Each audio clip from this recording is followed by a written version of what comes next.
We're going to get into our second Skyline build here, which is basically a full build. It came in originally just to get a pair of turbos installed and a set of injectors, but it's turned into a full build because it came in a little on the rough side, not terrible. Oil leak, just showed its age of a 20-something-year-old car. So I had my guy Zach come in, who's the best that you're going to find in doing the Nissan work that we do here. Came in, did an overhaul basically on the motor, cleaned up the bay. It's time to get to some fab work, some wiring. I'm going to get the seats out, get them to upholstery to get them redone. So stay tuned. This is going to be part one of a few different videos. So I'll show you some close-ups of what's done, what's going to be done, and go from there.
Seats out. It was literally a 5-minute job. All Nissans are the same. It's 4 14mm bolts. Take those out. Disconnect the seat belt sensor for each seat. Pull the seat out. So I'm going to get these ready and take them down to upholstery, which is half a mile away. I figured I'd give you a quick rundown of what's already been done that I'll try to just insert pictures of to show you. Pulled the motor, cleaned it up, installed a pair of HKS turbos, repainted everything.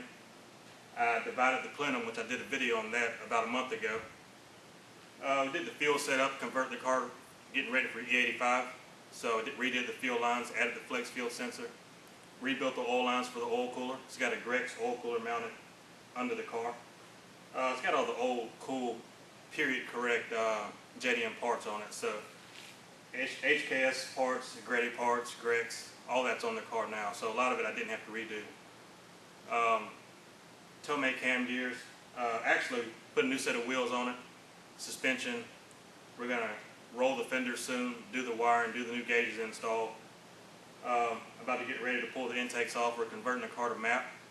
So I'm going to build a pair of new intakes for it, get those painted up, do the catch can setup. So I'll cover all that on video. So stay tuned. You'll see a lot of stuff if you want to get into rebuilding a Skyline, do it correctly, and get it as good as new or as close as it's going to get to being new. So stay